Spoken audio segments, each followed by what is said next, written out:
Nimshukuru kila mmoja kwa huduma aliyofanya na Mungu amemwezesha. Tunamshukuru Yesu mwema ndiye mzuri kwetu. Jioni ya leo tutakuwa na maneno machache, ni mengi lakini tutasema machache tu. Mlango wetu mkubwa utakuwa ule wa 27 Mathayo, lakini tutaweza kusoma kwa kurukaruka. Lakini la msingi ni kwamba kwa kuwa wokovu ni wa muhimu kiasi hiki, inabidi kutunza. Waandika kutunza wokovu. Bwana tusaidie sana kutunza wokovu. Ziko namna nyingi zinazoweza kutusaidia. Kwanza, tunao wale wachungaji wa makanisa yetu. Inabidi kumsikiliza mchungaji wako sana kwa makini. Bwana tusaidie sana, maana umepewa dhamana ya kufundisha na kuelekeza na kushauri. Lakini maamuzi ya mwisho ya wokovu ya kwako, ya kutunza wokovu, wewe una sehemu kubwa. Una sehemu kubwa kuliko mchungaji. Bwana tusaidie sana. Bwana tusaidie sana. Utaelewa vizuri tu. Kwa hiyo la kwanza, kwa sababu wokovu ni wa maana. Wokovu kwa muhimu. Wokovu unapatikana kwa gharama. Hauwezi kununuliwa kwa dhahabu wala kwa fedha. Ni kwa damu ya mwana kondoo sana. Ni muhimu sana kutunza wokovu. Yaani ni jambo la muhimu. Na maneno ya Mungu yanasisitiza wazi ya kwamba kwanza kila mmoja na wajibu wa kulinda moyo. Bwana tusaidie sana. Kulinda moyo. Kwa kanisa inaweza kuwepo mchungaji wewe, lakini wewe ni mtu wa muhimu, hasa baada ya kuelewa kwamba kumbe wokovu unapatikana kwa gharama kiasi hiki. Kumbe wokovu unapatikana kwa Yesu kufa. Basi ni jambo la msingi sana. Kwa hiyo cha kwanza, mchungaji. Pia viongozi wa kanisa lako wanakusaidia katika kutunza wokovu. Viongozi wa idara, viongozi wa kimama na wote wanaohusika. Lakini pia na dhehebu wanatusaidia sana. Katika dhehebu yetu nzuri la Injili ambayo tunaye askofu anasisitiza utakatifu, utoaji na kadhalika, tunaweza tukatunza wokovu. Ipo hatari kwamba mtu pamoja na kujua wokovu anaweza kupoteza. Mfano mmoja ni Yuda. Bwana tusaidie sana. Alikuwa mbele ya Yesu Mwokozi, Mungu muumba wa mbingu na nchi, lakini alipoteza nafsi yake. Alipoteza kuweza kuingia, hakuweza kufanikiwa pamoja na mchungaji wake Yesu kusema mmoja wenu atanisaidia, pamoja na kumwambia Yuda mwenyewe kwamba wewe wasema, bado hakusikia, bado hakusikia. Kwa la msingi kwamba sote tuligundua hii njia sahihi, ni njia njema, ni njia safi, ni njia kufikisha. Lakini muumini moja moja, muumini binafsi anayo sehemu kubwa ya kujitunza maisha yake, kuhakikisha kwamba anasimama pamoja na Yesu na hatimaye tukafika katika uzima wa milele. Bwana tusaidie sana. Tusome Yuda moja. Yuda moja anasisitiza sana mtumishi wa Mungu Yuda katika kitabu chake. Yuda anasema umuhimu wa kulinda kile kilicho nacho. Kulinda kile kilicho nacho. Kile ambacho tumekipata, kile ambacho tumepata. Katika ule mstari wa 5 anasema tena napenda kuwakumbusha. Alikuwa anawakumbusha waraka kwa watu wote pamoja na sisi. Sema tena napenda kuwakumbusha, ijapokuwa tumekwisha kujua yote. Tumejua Yesu Mwokozi, tumejua hakuna njia nyingine kwa Yesu Kristo. Tumejua kabisa ili tuweze kufikia mbinguni. Hii ndio njia sahihi. Bwana tusaidie sana. Hii ndio njia sahihi tumekwisha kupata. Lakini anasema ya kwamba Bwana akisha kuwaokoa watu katika nchi ya Misri, aliwaangamiza baadaye wasioamini. Kwa hiyo pamoja na kwamba watu walitoka wote wakiwa wameokolewa kwa damu ya mwana kondoo iliyomwagika kwa kila nyumba na kupaka damu kwenye miimo ya milango, lakini si wote waliofika Kanaani. Wanatusaidia sana. Wengine wakaingia, si kwamba hawakujua mkono wa Mungu, walijua miujiza mikubwa aliyofanya Bwana, walijua kazi kubwa aliyowatendea, walikula mana jangwani isiyozalisha mtu ikiwa inashuka, walikula kwale, walipata maji, walishuhudia kwa macho yao mambo makubwa aliyoyafanya Bwana. Wanatusaidia sana. Lakini kuna wengine waliobaki, kuna wengine hawakufika. Waliofika ni watoto waliozaliwa jangwani, lakini ni watu wawili tu walioingia Kanaani. Hata kuhani wao Musa hakufika. Wanatusaidia sana. Kwa hiyo maana kwamba vitu vya thamani vinatunzwa. Ukienda mbele utakuta walinzi wana bunduki, lakini ukienda mahali popote wakuti wana bunduki wamejipanga. Lakini pale palipo na amani, pale palipo na dhamana, unakuta maaskari wanalinda. Au Ikulu kunalindwa, kuna milango mingi mpaka kufika kwa mwisho. Huwezi kupita kwa sababu wanalinda. Wanatusaidia sana. Bwana Yesu asifiwe sana.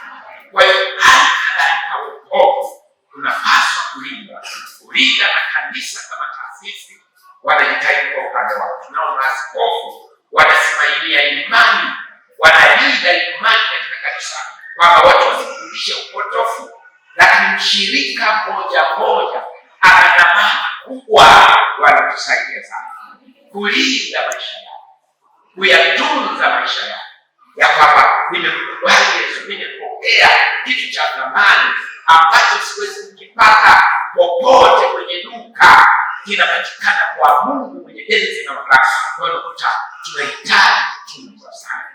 Wanatusaidia sana. Kwa hiyo utunzaji wa wokovu ni wa muhimu sana kwa waumini. Usijiamini kupita kawaida. Wanatusaidia sana. Huwezi kuokoka zaidi ya Yesu.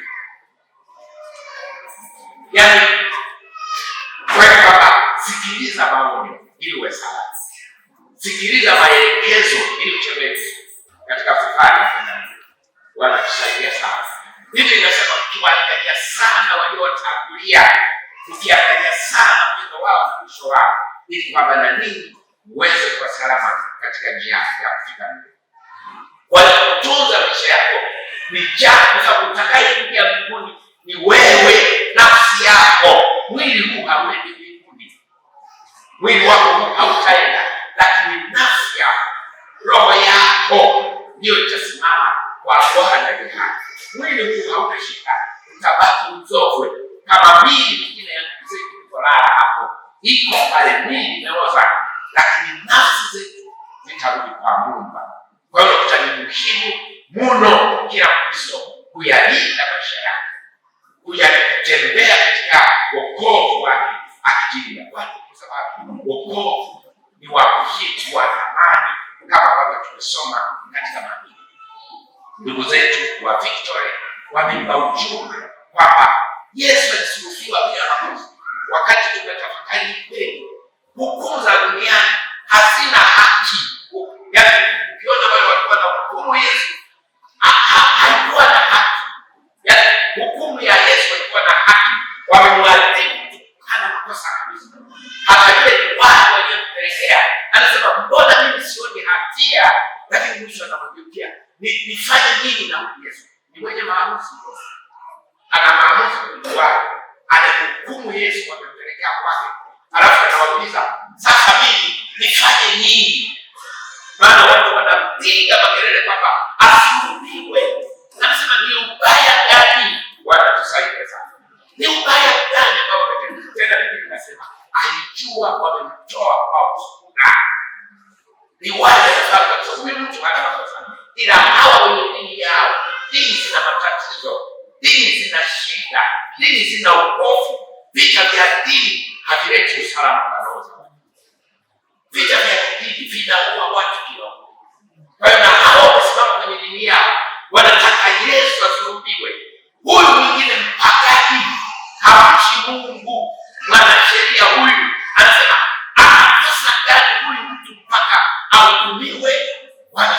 asubuhi akakumbuka nina kipengele kimoja cha kumsalimisha Yesu, kwamba mfungwa mmoja afunguliwe. Akawarudia tena, wapendwa, wako wafungwa hapa wawili, yuko Yesu na Baraba, mnamtaka nani? Hao wamesema tunamtaka Baraba, mwizi aliyewaibia. Yesu aliyekuwa na wagonjwa wao wanasema asubuhi. Wako sadaka hukumu za duniani zinashinda, lakini hukumu ya Mungu ni ya haki. Hukumu ya Mungu ni ya haki. Hukumu ya Mungu haina forefu, haina kasoro. Hapo ndio tunafurahia Mungu, kwamba hukumu yake ni ya haki, ni ya haki, ni haki. Hata amesabia tena hatia hana, na hata amesabia tena hatia kama hana. Kwa hiyo mwenye haki mbele za Mungu atakuwa haki. Hukumu ya Mungu, na Yesu anasema hukumu ya Mungu ni ya haki. Mimi na Baba tunahukumu kwa haki, lakini wanadamu wanahukumu kwa upendeleo. Nakumbuka hata mama aliyezikwa wamemshika, wanampeleka kwa Yesu, wanasema huyu sheria inatuambia lazima apigwe kwa nini? Kwa mawe. Yesu anasemaje? Maana tunakujua unaweza kufundisha sheria. Sema Baba, sheria ya msalati imesimame, lakini utaratibu kwamba asiye na dhambi au wa kwanza kuingia uingiwe. Bwana tusaidie sana. Mioyo yako washika, wakajua wana matatizo, walikuwa kwa nje wako safi, lakini walipoingia katika mioyo yao wakakuta ina matatizo, wakaondoka. Akabaki Yesu na mwanamke, kwamba ndiye alitakiwa kumhukumu Yesu, kumhukumu yule mwanamke. Lakini Yesu anasema mimi sikuja kuhukumu mtu, bali kuokoa. Lakini anamwagiza yule mwanamke, nenda zako usitende dhambi. Kwa hukumu za watu si za haki, ambazo walimhukumu Yesu hawakutenda haki, lakini kwamba ni kwa sababu Yesu alikuwa anakufa kwa ajili yetu, alitoa uhai wetu wake kwa ajili yetu. Sasa wokovu kwa sababu wa gharama ni lazima tutunze. Bwana tusaidie sana, tusifanye mzaha wokovu. Ukiupoteza huwezi kuchukua, yaani kuchukua kila siku. Mtu anaweza labda hata Yuda, ili hapa na kusema kweli nisome katika 27 unaweza kusoma kwa taratibu, kwa makini yako mengi unaweza kufahamu. Anasema kisha Yuda yule mwenye kumsaliti alipoona ya kuwa amekwisha kuhukumiwa ardhi, sifahamu alikuwa na waza ya kila sema Yesu pengine hawatakuweza, sijui alikuwa na waza.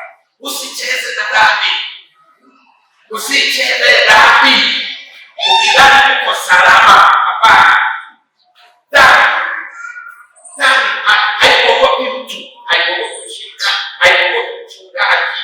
Dhambi inamdhamia mtu yeyote, inaweza kumwangusha. Ndio maana Biblia inasema ni jambo la kutisha kuanguka katika mikono ya Mungu aliye hai. Unamkumbuka yule mwana mpotevu? Unamkumbuka mwana mpotevu? Si alikuwa kwa baba yake?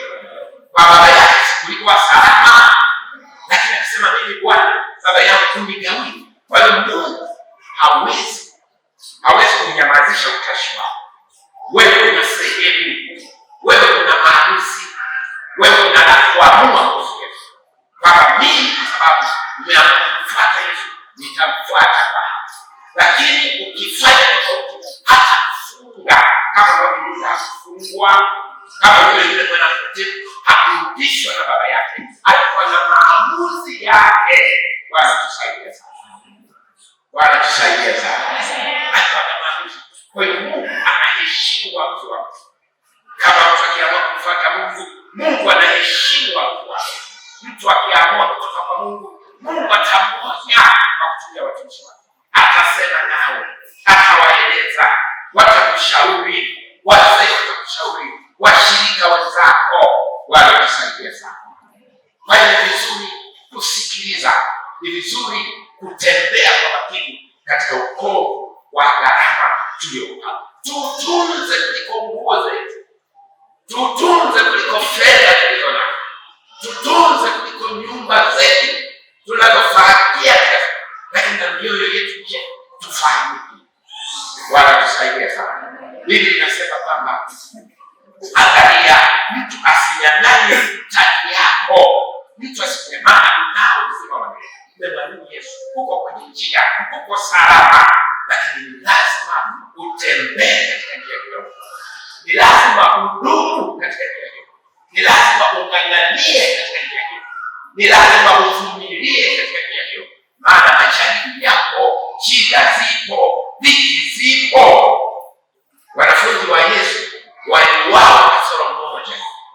Wote waliuawa isipokuwa mmoja tu, Yohana ndiye aliyekufa kifo cha kawaida. Naye walimjaribu wakamchoma haikuwezekana. Walimtia yani majaribu yalikuwepo, lakini walivumilia. Wanatusaidia sana. Si ndio maana mtu akifa unakuta wameandika maneno ya Paulo. Amevipiga vita vizuri vya imani. Vita gani? Maana amedumu katika kuamini.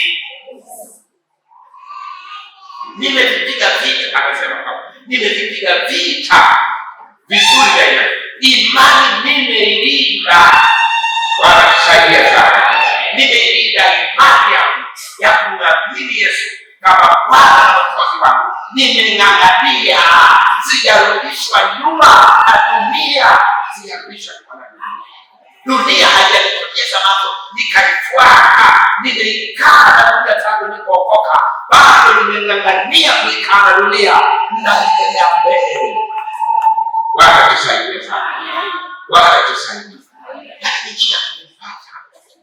Wakristo njia wanayo, uwezo wa kufika mbinguni kila Mkristo nao, hata hawa ambao hawajaokoka, kwa sababu wanaweza kujiuliza Biblia wanayo. Labda wale ambao hawajawahi kusikia. Lakini hawa wanaweza kuperuzi, wanaweza kutafiti, wanaweza kuangalia, wakamjua Kristo kabisa kwa kina na mapana, na wakamfuata Mungu.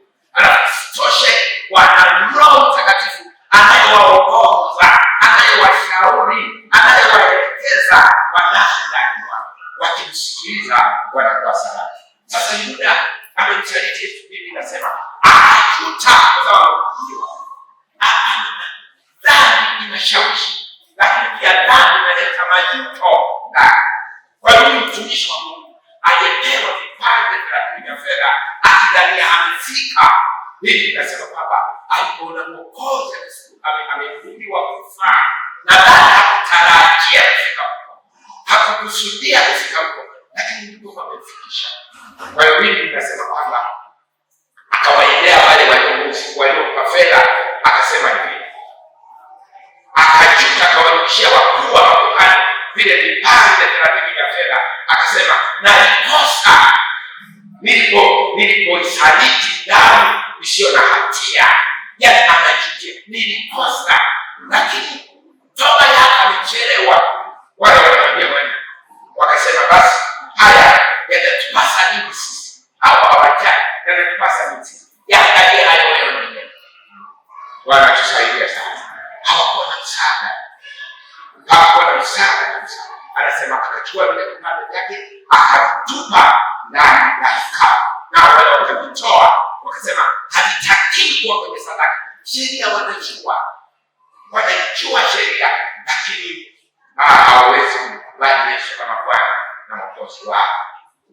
Wanatusaidia sana. Kwa hiyo huyu alipotelea kanisani, amepotelea mbele ya Yesu, amepotelea mbele ya Yesu. Maono yake hakusikia, ushauri wake hakusikia, hakuzingatia. Akadhani kwamba labda wanamuonea wivu, labda sijui, hakuzingatia. Kweli kwamba sisi tunapotembea na wokovu katika siku hizi za mwisho, ni lazima tujilinde, tutunze wokovu wetu, kwa sababu kwanza hakika ni wa thamani kama ninyi wenyewe mlivyosema. Yesu na watoto wetu wanafanya kitu cha ajabu sana, lakini asante kwa Yesu aliwaombea kwa Baba, akasema Baba, hawajui hawajui wanalofanya. Mtu anapofanya dhambi, kimsingi anakuwa haelewi madhara yake, haelewi matokeo yake, kwamba atapotea milele, ataangamia milele. Wametusaidia sana. Kwa hiyo kwanza sasa, huu wokovu unapatikana kwa gharama kubwa namna hii, ni lazima tuutunze. Lazima sisi kama waumini, sisi kama washirika, tutunze nafsi zetu kuhakikisha kwamba tunasimama Mungu wetu. Tusiende kando, kwa sababu tutapoteza nafasi, tutapoteza kile ambacho Mungu ameweka amana kwetu. Na kwa nini tutapoteza? Kutusikia. Hakuna kitu kiko mahali salama. Bwana tusaidie sana. Neno la Mungu nalo, Biblia yako nayo, utapotea sio kwa sababu hujui, ila kwa sababu ukupenda kutii, ukupenda kuwa mtiifu, lakini ukakaza moyo katika hayo unayofanya, ukakaza nia katika hayo unayofanya maamuzi. Bwana Yesu asifiwe sana. Lakini vinginevyo usalama ni mkubwa wa mtu kujitunza na kutunzwa katika kanisa la Mungu, kwa sababu huduma zote zipo. Bwana Yesu tusaidie. Amina. Ana mstari wa 20 anasema, nao wakuu wa makuhani na wazee wakawashawishi makutano wamtake Baraba na kumangamiza Yesu. Kuna dhambi za ushawishi. Sema dhambi za ushawishi. Mtu anashawishiwa. Dhambi za kushawishiwa. Makutano walikuwa wanamjua Yesu. Hao wengine walikuwa wanamjua, lakini hawakupenda Yesu Kristo na huduma yake. Wao walikuwa wanamjua, lakini wanawashawishi makutano, wanataka wamtolee Baraba, wamchukue Baraba kwa macho Yesu. Kwa hiyo makutano katika dhambi ya kushawishiwa, dhambi ya kuhukumiwa, dhambi ya kubembelezwa, dhambi ya kuingizwa. Mtu anaingia mkenge kwa dhambi ambayo haikuhusu, anashabikia jambo ambalo halijui wala maana yake wala chanzo chake, anaharibu maisha yake ya roho. Ndivyo hawa makutano wakamtaka Baraba wamwangamize Yesu. Basi wale wakawaambia, mnataka niwafungulie yupi katika hawa wawili? Wakasema Baraba. Pilato akamwambia, basi nimtende Yesu Kristo, Yesu aitwaye Kristo. Wakasema wote asulubiwe. Akasema, kwani ni ubaya gani aliyotenda? Wakazidi kupiga kelele, wakasema asulubiwe. Maana yake asulubiwe, auawe. Wale ndugu zetu waliokuwepo pale. Bwana Yesu asifiwe sana. Ilibidi Yesu asulubiwe, uongo kweli. Lakini Yuda atahukumiwa kwa alisaliti Yesu. Bwana Yesu asifiwe sana. Kwa hiyo tunasema sasa Yesu si afe, lazima tokee mtu wa kusema usiwe wewe. Usiwe wewe na mtu mwingine, usiwe wewe. Usiwe wewe. Hata kama mtu ni mgonjwa, wanasema atakufa jioni, madaktari hawamuui kwa sababu wanajua atakufa. Ajifie mwenyewe kwa wakati wake, hawaongezeka.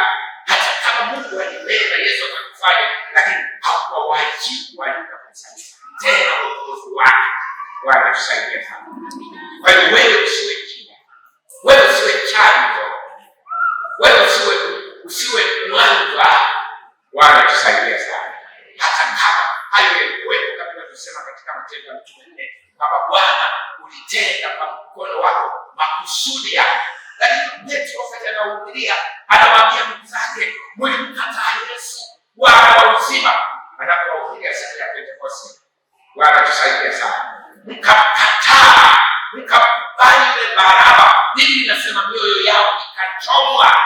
Wakati huyu mwanaume anahubiri Injili, anawaambia kweli, mlimuua mkuu wa uzima, mlimwangamiza mkuu wa uzima, mkataka muuaji Baraba. Anasema mioyo yao ikawachoma, wakamwambia Bwana, tufanyeje? Sema tubuni, mkabatizwe katika jina la Yesu ili kwamba mjaze. Kwa hiyo wahitaji kutubu. Bwana tusaidie sana. Wahitaji kutubu. Kwa nini? Kwa sababu walikosea kumkataa Yesu. Yaani Yesu alikanwa, anakanwa Yesu, anakataliwa. Wema wake unakataliwa. Bwana tusaidie sana. Kukana ni dhambi mbaya sana. Kukana kuna maumivu mengi. Dhambi ya kukana sio nyepesi. Bwana tusaidie. Unaonaje kama baba yako mzazi sio wangu, sio wangu. Utakuwa na amani. Kukataliwa, yaani kukataliwa ni gani? Lakini Yesu alikataliwa ili sisi tukubaliwe na Mungu alifanya. Alikataliwa, mwana wa Mungu alikataliwa, na mema yote aliyofanya anakataliwa, anakanwa na kabila yake na watu wake hawakumpokea wala hawakumkubali. Lakini ndio maana wakatugeukia na sisi. Bwana tusaidie sana, Bwana tusaidie sana. Kwa hiyo hayakuwa maumivu machache kwa Yesu, kwamba makutano aliyowahubiria, makutano aliyoponya magonjwa yao, leo wamemgeuka. Ukisoma pale mbele anasema hata wapita njia. Ngoja nisome mstari huu uone. Bwana tusaidie sana, Bwana tusaidie, Bwana tusaidie. Bwana Yesu asifiwe. Bwana Yesu asifiwe sana.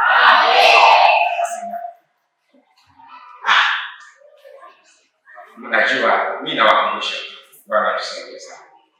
Nawakumbusha Ijumaa kama leo miaka 2005 iliyopita Yesu alitendewa haya, na watumishi wa Mungu wakaandika kwa usahihi, ili sisi tunaosoma nyakati hizi tunapotafakari kutendewa Yesu tuuthamini wokovu.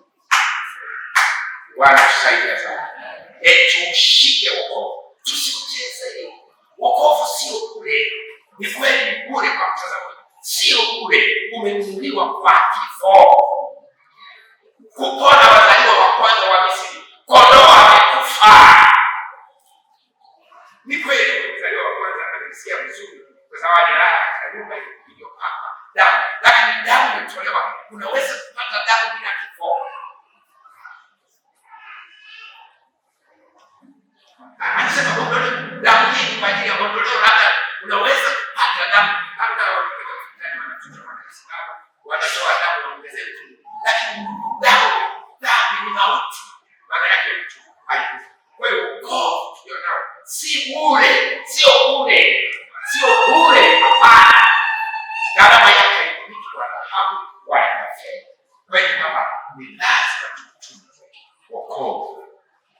Bwana tusaidie sana. Tujali wokovu, tujali wokovu, tutunze. Yesu anatupenda, anakupenda kama ulivyo, anakubali, isipokuwa jali sasa kazi aliyofanya ndani mwako. Jali kile alichokupa, kitunza alichokupatia, kithamini. Bwana tusaidie sana. Thamini, ukithamini kile ambacho Mungu anatutendea. Ukisoma mstari wa 30 anasema kisha wakamtemea macho wanadamu, wakamtoa ule mwanzi, wakampiga kichwani. Walipokwisha kumdhihaki, wakalivua ile vazi, wakamvika mavazi yake, wakamchukua kwenda kumsulubisha. Kwa hiyo baba, ilikuwa shida kabisa yale aliyopitia Yesu, lakini ni kwa sababu ya Mungu. Kwa maana hii Wakristo waliookoka kama wewe na mimi ni lazima tulinde wokovu wetu, tutunze kile ambacho Mungu ametupa, tuthamini kwamba Mungu ulikigharamia kwa gharama kubwa, ukatelewa mate na watu uliowaumba. Bwana tusaidie sana. Bwana Yesu asifiwe. Bwana Yesu asifiwe. Kwa hiyo tunao wajibu. Wachungaji wana wajibu, maaskofu wetu wana wajibu, wakati zote kulinda imani, lakini hawawezi kulinda moyo wako. Wanatusaidia sana. Hawawezi. Yaani wewe una dhamana, wewe una jambo la kufanya, wewe peke yako unaweza kujisimamia kwa kadri ya mafundisho wanayofundisha viongozi wote ndani ya kanisa lako. Wanakufundisha waweza kujisimamia, ukatunza wokovu wako, ukaulinda wokovu wako hata siku ile Bwana atakapofikia mbinguni. Bwana tusaidie sana. Bwana tusaidie sana. Bwana tusaidie. Bwana Yesu asifiwe. Amina. Na kitu cha thamani pekee kilicho nacho sisi waumini ni wokovu, lakini vingine vyote tutaacha. Unanielewa hapo? Unanielewa hapo? Vyote ni kweli. Sisi tunakabiliwa na matatizo mawili. Tunaishi kwenye mwili, lakini ni viumbe vya kiroho, na mara nyingi tunaona ya kimwili kuliko ya kiroho. Ya kiroho hayaonekani, yanakuwa mbaya. Ya kimwili yana mvuto mkubwa, kwa sababu ndio yanayotuzunguka, maumivu yake, mateso yake, shida zake. Kwa hiyo tunaweza kusahau kwamba sisi ni viumbe vya kiroho, kama anavyosema katika Wagalatia 5, enendeni kwa roho, wala hamtaweza kabisa kupendeza mwili. Enendeni kwa roho. Bwana tusaidia sana. Tuko katika mwili, tuko katika mwili. Kwa hiyo tunakabiliwa na haya mawili, na maamuzi yetu yanalalia kwenye mwili. Asilimia kubwa tunatumikia mwilini, lakini kwenye roho tumeweka kipaumbele kidogo. Kwa mfano, hata tumeshinda hapa, si ajabu kusema viongozi wale wa senta hawana hekima, wametushindisha bali, lakini si siku moja tu, siku zote si unakaa kwako kasiku kamoja. Kwa nini? Tuko katika mwili, asilimia kubwa tuko katika mwili. Kwa hiyo kwenda kwa roho inakuwa ngumu, lakini ni vizuri sana tukaipa nafasi sehemu hiyo, maana ndiyo hatima ya maisha yetu. Bwana tusaidie sana. Mwili utabaki na vyote vilivyomo vitabaki duniani, vinatumika hapa tu, vinafaa kwa hapa tu, lakini huko tuendako nafsi zetu ndizo zitakuwa hai kusimama mbele ya Baba yetu aliye hai. Bwana tusaidie sana. Bwana Yesu asifiwe. Sikia wanatoa shutuma, watu wanatoa shutuma, lakini kwa sababu kwa mwilini watu wa kidini, Yesu amewaombea kwamba hawajui wafanya. Hata sisi wakati mwingine kwa hatujui tunatenda. Wasikilize wapendwa wetu, maana hawa ndugu wameandika tujifunze. Anasema wakati huo wanyang'anyi wawili walikuwa pamoja naye, mmoja mkono wa kushoto, mmoja mkono wa kuume na mmoja mkono wa kushoto. Nao waliokuwa wakipita njiani wakamtukana. Bwana Yesu asifiwe sana. Bwana Yesu asifiwe. Bwana Yesu asifiwe. Kwa dhambi gani sasa? Kwa dhambi gani? Yaani wanapita tu njiani, wanapita pale ulipo msalaba, nao wanamtukana Yesu. Wanamtukana, wanatikisa na vichwa. Bwana Yesu asifiwe sana. Bwana Yesu asifiwe sana. Tunaposoma juu ya Yesu walivyotukana kule tunakuwa rahisi, lakini vipi wewe wakuchukulia katusi kadogo?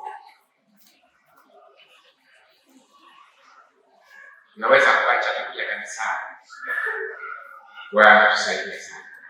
Lakini hata wapita njia nao wakamtukana, wakitikisa vichwa vyao wakisema, ewe mwenye kunivunja hekalu. Kumbe walikuwa wanasikia maneno yake. Sikiliza.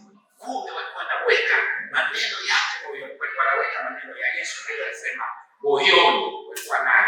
Wanasema, ewe mwenye kunivunja hekalu na kunijenga, ewe mwenye kunivunja hekalu na kunijenga kwa siku 3, jiokoe nafsi yako.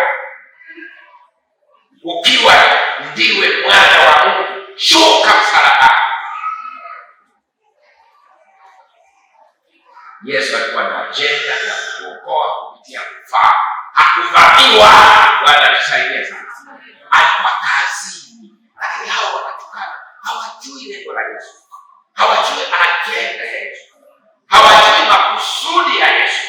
Wanadhania anatakiwa kujiponya kimwili, kwa sababu wanaishi kwa mwili wa masaa mengi. Kwa hiyo wao wanaona wokovu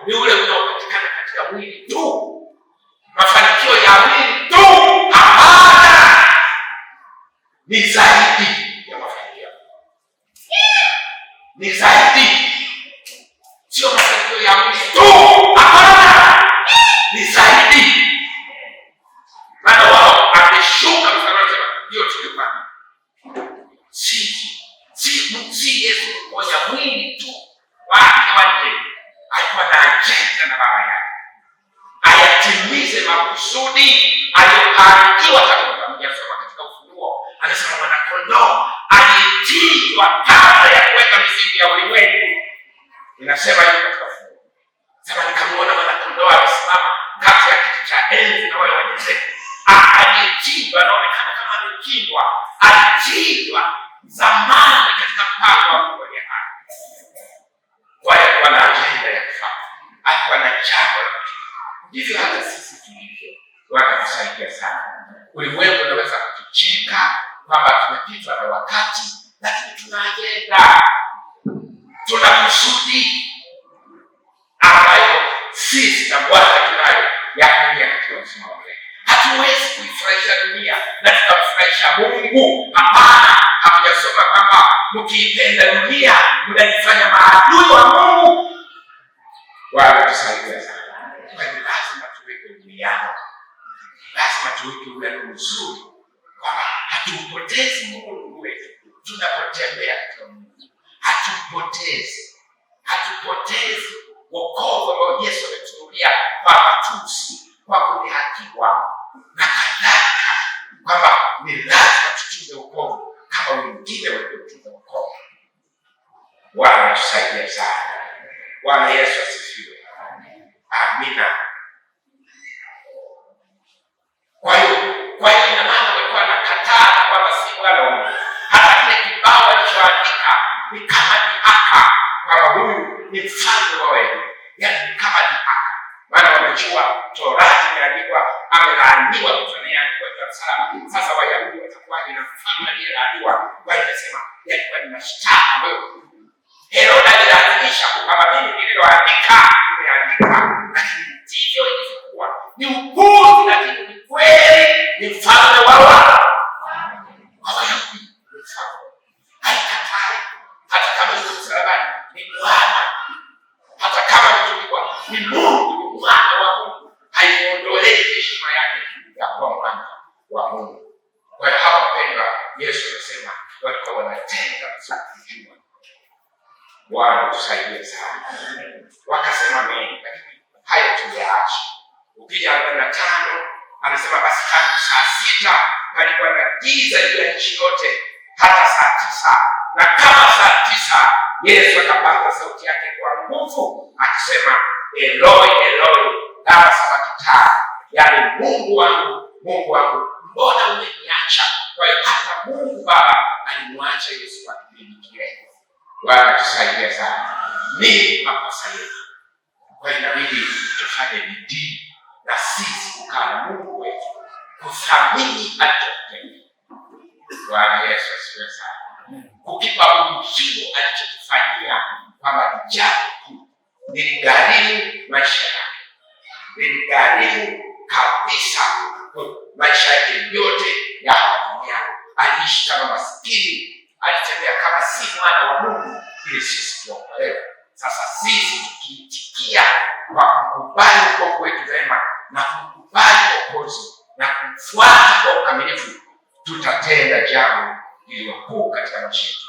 Tutaponya nafsi zetu, tutafika katika ufalme wa Mungu na pia tutapata taji. Wakasema nini? Sema nitegemea Mungu na mwokoe sasa kama anamtaka. Wanasema watumishi wa Mungu wale wanataka. Lakini asante kwa Yesu, sisi tunajua ya kwamba Mungu wetu alifanya lile alilokusudia kuja ili sisi tupate kuokolewa. Lakini 51 tutamalizia hapo. Walisulubiwa watu wengi katika msalaba ule, lakini haya matukio yalionekana wakati Yesu akisulubiwa. 51 anasema, tazama, pazia la hekalu ikapasuka vipande viwili toka juu hata chini, nchi ikatetemeka. Walisulubiwa wengi, lakini nchi haikutetemeka. Walisulubiwa wengi, pazia halikupasuka. Bwana tusaidia sana. Yesu hakuwa wa kwanza kutundikwa msalabani. Walitundikwa wengi, ilikuwa ni njia ya kuwaadhibu watu katika mfumo ule. Lakini huyu mwanaume alipotundikwa pale msalabani, matukio yaliyotokea hayakuwahi kutokea hapo kabla. Hayakuwahi kutokea. Bwana tusaidie sana.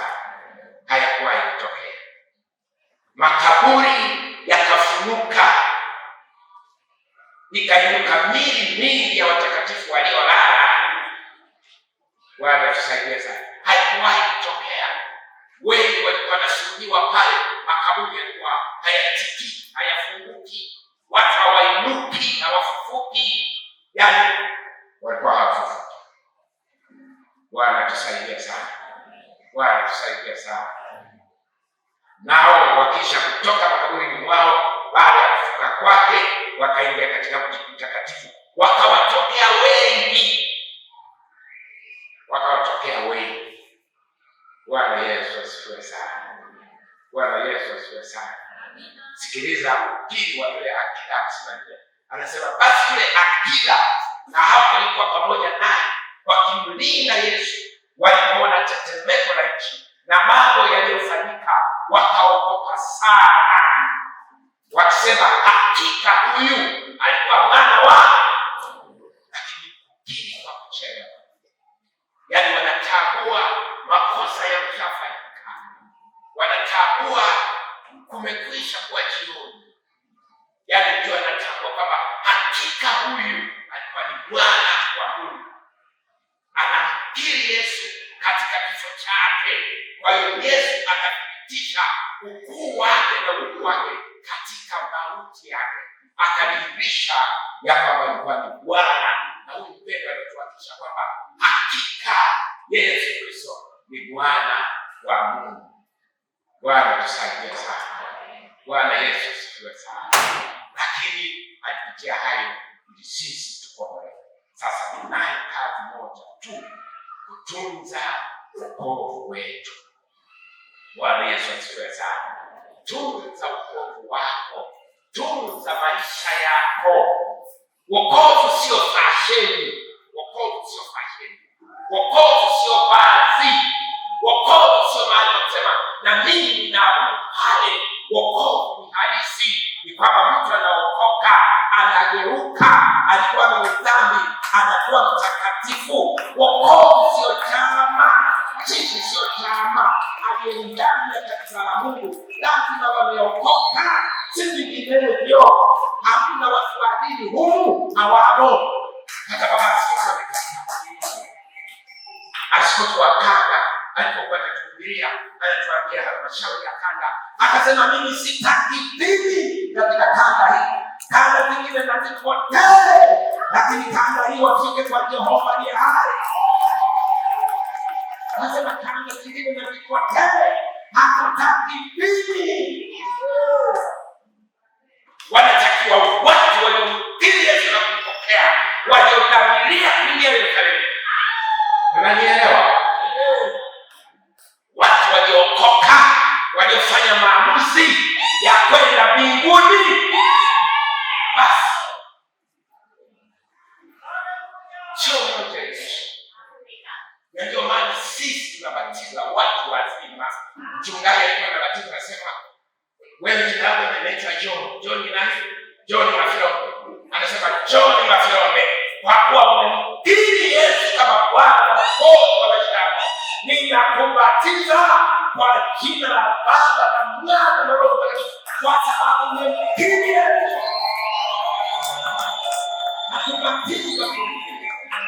Hatubatizi hao, tunabatiza waliomkiri Yesu, waliompokea kama Bwana na Mwokozi wao, wanaojua kwa nini wameokoka, wanafahamu walikuwa wenye dhambi na sasa wanataka wamgeukie Yesu Kristo asafishe maisha yao waende mbinguni. Sasa watu hawa wana ajenda ya kwenda mbinguni. Unanielewa mtendo?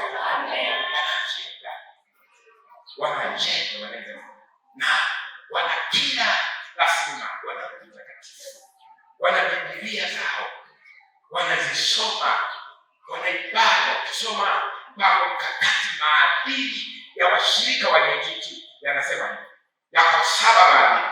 Nitahudhuria ibada kwa wakati uliopangwa na kila wakati, nitamtolea Mungu, nitamwabudu na kumsifu na kadhalika na kadhalika. Zimeandikwa kwenye karatasi.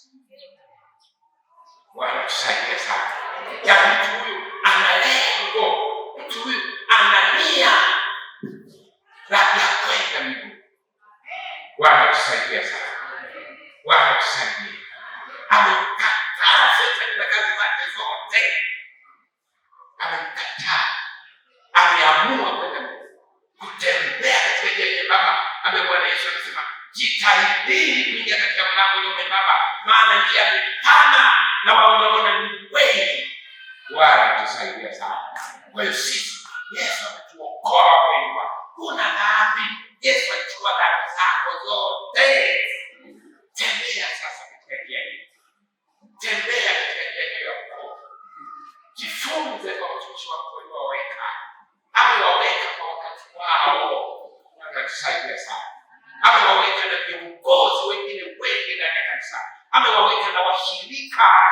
Amewatushauri tushaurike. Bwana tusaidie.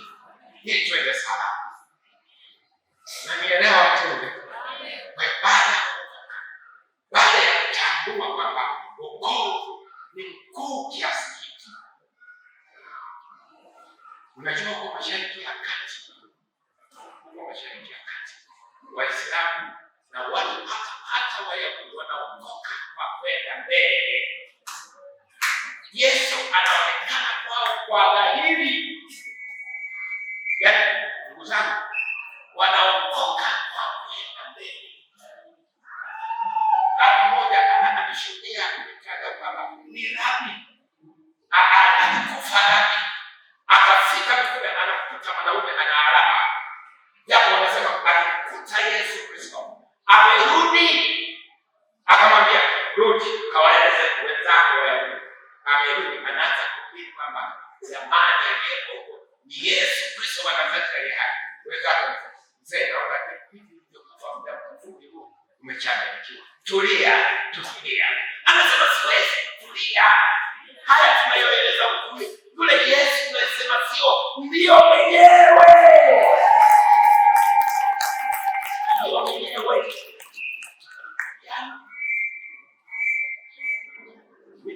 Wapendwa, rafiki kaza. Bwana tusaidia sana. Kaza buti.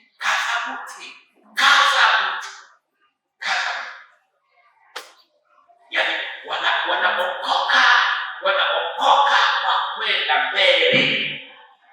Wanamkiri Yesu, Bwana tusaidia sana. Lakini sisi tumeokoka. Mwambie rafiki yako, sisi tumeokoka. Tumempokea Yesu kama Bwana na Mwokozi wetu. Kazi tuliyo nayo ni kulinda wokovu wetu. Linda wokovu wako. Uliopatikana kwa gharama. Kwa hiyo Isaya anasema katika kitabu cha 53. Ndio haya yanayoelezwa kihalisia. Yaani Isaya aliona maono, lakini hawa wanaandika yaliyotukia. Unaelewa? Hata basi kujua kura ilitabiriwa. Yaani kila kitu, kila jambo, kila eneo liliandikwa. Bwana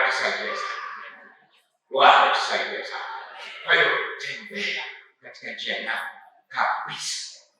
Kwa makini, kujifunza na kufundishwa, wasikilize waliokutana. Wasikilize kutoka salama. Alafu sikiliza ndani. Bwana tusaidia sana. Sikiliza roho na kutamani ya Kristo katika moyo wako.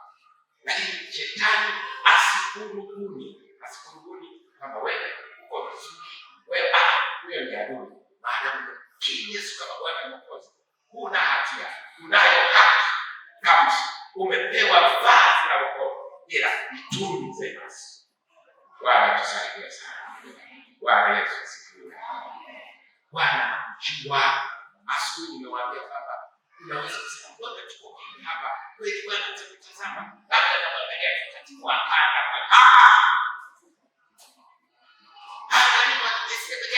Anaangalia watu wote ndani ya makanisa yote. Anawaangalia, anawajua, anawaelewa, anaijua na majina yao. Wewe ni watu. Kabisa ni wanawake. Sina duka ya watu. Lakini Yesu anakujua kibinafsi. Anakujua kama wewe. Anakufahamu analicho. Anakuelewa. Anakujua. Na yote unayopambana nayo anakufahamu na yuko tayari kusaidia. Inua imani yako. tuamini Mungu aliye hai, mpelekee tabu zako, mtuishe. Kama teseka namna hii, atashindwa kufa chumvi. Kama teseka kwa namna hii, kama nivumilia, atashindwa kukulinda. Bwana tusaidie sana. Atakulinda, atakutunza, atakufali, atakuponya. Bwana tusaidie sana. Mungu awabariki. Basi simama pale ulipo, tumshukuru Mungu aliye hai.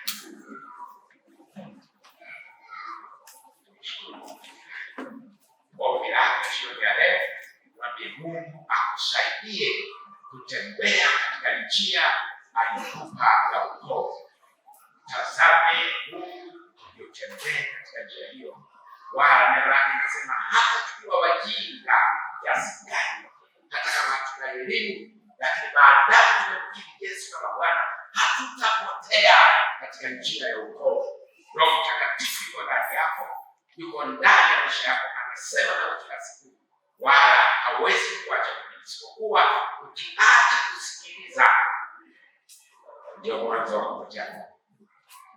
Nyanyua mkono wako juu, sema Bwana Yesu, ninakushukuru kunifia juu ya msalaba, mateso uliyoyapata, dharau ulizopata, kutukana ulizopata, dhihaka ulizopata, kutemewa mate, kutukana na wapita njia, kudharauliwa kana kwamba si mtu, lakini wewe ni Bwana wa Mungu.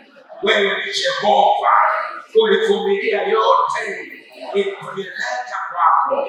Ewe Bwana Yesu, nimekupokea kama Bwana na Mwokozi wangu. Ninaliamini neno lako, ninakuamini Jehova. Nishike mkono, nitembee katika njia hii, nitembee katika wokovu. Niulinde wokovu ulionipa, nilinde mavazi ulionipa. Ewe Bwana nisaidie. Roho Mtakatifu, ingia ndani mwangu, nifundishe, sema na maisha yangu katika jina la Yesu. Naomba unikumbuke, naomba unikumbuke kwa jina la Yesu. Naomba unikumbuke, naomba unirehemu, naomba uniongoze, naomba unishike mkono, uyalinde maisha yangu katika jina la Yesu. Ninaomba na kuamini.